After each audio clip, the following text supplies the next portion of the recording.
ભરૂચ નગરપાલિકાની ચૂંટણીના પરિણામો જાહેર થયા ત્યારે ફરી એક વખત કમળ ખીલ્યું છે। ભાજપે પોતાની સત્તા જાળવી રાખીને વિપક્ષના સુપડા સાફ કરી નાખ્યા છે।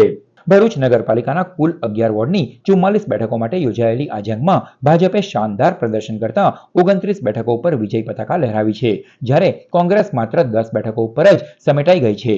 અસાઉદ્દીન ઓવૈસીની પાર્ટી AIMIM પણ 4 બેઠકો મેળવીને પોતાની હાજરી પુરાવી છે, તો એક બેઠક પર અપક્ષ ઉમેદવારનો વિજય થયો છે।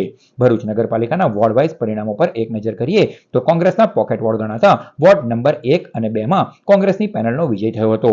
મારા વોર્ડની પ્રજા આ ઇલેક્શન લડતી હતી। અમે ફક્ત એક સિમ્બોલિક હતા, પરંતુ મારી જનતા એ અમારા પર જે કામગીરી હતી એના પર વિશ્વાસ મૂકીને તમામ ઉમેદવારોને ભવ્ય જીત અપાવેલી છે। અંદાજે 7,500 પ્લસની પેનલ અમે કાઢેલી છે અને અમારા વોર્ડની જે પ્રજા છે તેમણે અમને જે પ્રેમ અને આશીર્વાદ આપેલો છે એના પર અમે કાયમ રહીશું। જ્યારે ભાજપના ગઢ ગણાતા વોર્ડ નંબર 3, 4, 5, 6, 7 અને 11 માં ભારતીય જનતા પાર્ટીની પેનલનો વિજય થયો હતો। ભરૂચ નગરપાલિકા 2026ની ચૂંટણીમાં વોર્ડ નંબર 4 માંથી અમો તમામ ચારેય ઉમેદવારોને જંગી બહુમતીથી પ્રજાએ છૂટી લાવે છે। આ જીત અમારી વોર્ડ નંબર 4ની પ્રજાની છે। ભરૂચના વિકાસની દ્રષ્ટિએ પ્રજાએ આપેલી જીત છે।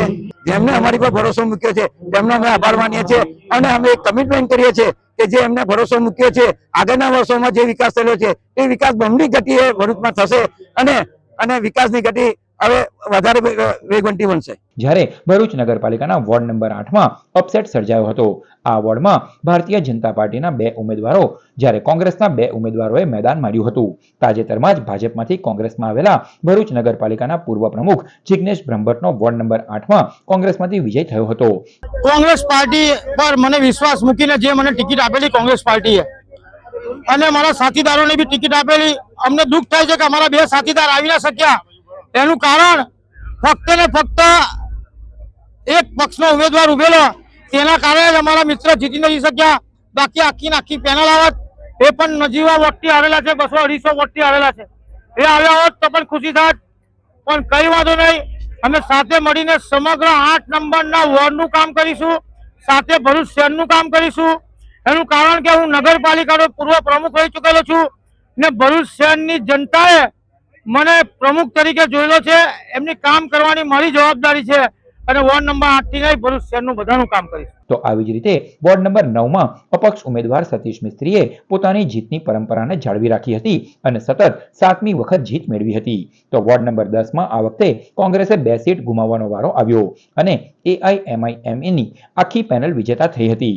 આજ રોજ ભરૂચ નગરપાલિકાનું વોર્ડ નંબર 10નું રિઝલ્ટ જાહેર થયું છે, જેમાં મારી પૂરી પેનલ AIMને વિજેતા ઘોષિત કર્યું છે।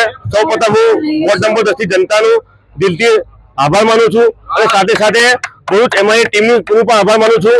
જે રીતે અમારે પાછલા 5 વર્ષમાં અમારા કામો થયા છે, એ કામો જમીન પર કર્યા છે, એ જોતા મારી વોર્ડ નંબર જનતાએ ક્લિયર મેન્ડેટ આપ્યું છે અને એમને આવકારું છું અને આજથી મારી જવાબદારી વધી ગઈ છે। ચૂંટણી પરિણામો બાદ ભાજપની છાવણીમાં ભારે ઉત્સાહ જોવા મળી રહ્યો છે। કાર્યકરોએ વિજયના નારા લગાવી વાતાવરણ ગજવી દીધું હતું।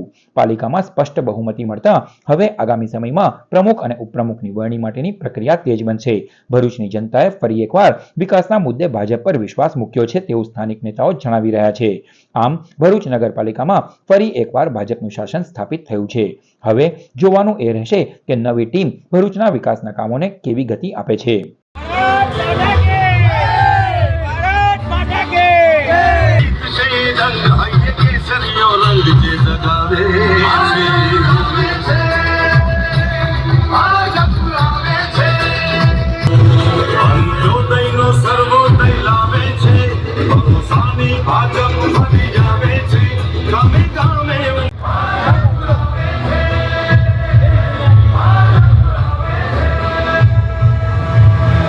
ગુજરાતમાં મુખ્યમંત્રી ભૂપેન્દ્રભાઈ પટેલ અને પ્રદેશ અધ્યક્ષ જગદીશ વિશ્વકર્માના માર્ગદર્શન નીચે ઐતિહાસિક જીત ભારતીય જનતા પાર્ટીએ સ્થાનિક સ્વરાજ્યની ચૂંટણીમાં મેળવી છે।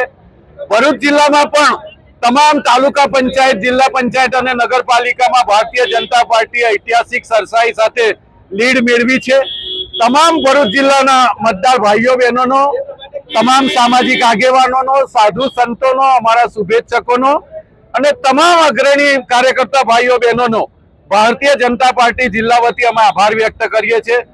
સ્થાનિક સ્વરાજ્યની ચૂંટણીમાં સમગ્ર ગુજરાતમાં ફરી એકવાર ભાજપનો ભગવો લહેરાયો છે. સમગ્ર ગુજરાતમાં ભારતીય જનતા પાર્ટીએ જે ડબલ એન્જિનની સરકાર છે એ પુનઃ સ્થાપિત થઈ છે અને પ્રજામાં ખૂબ જ આનંદની લહેર છે. ફરી સૌ ઉમેદવારોને પણ ખૂબ ખૂબ અભિનંદન. ભારતીય જનતા પાર્ટીના સૌ પદાધિકારીઓને ખૂબ ખૂબ અભિનંદન.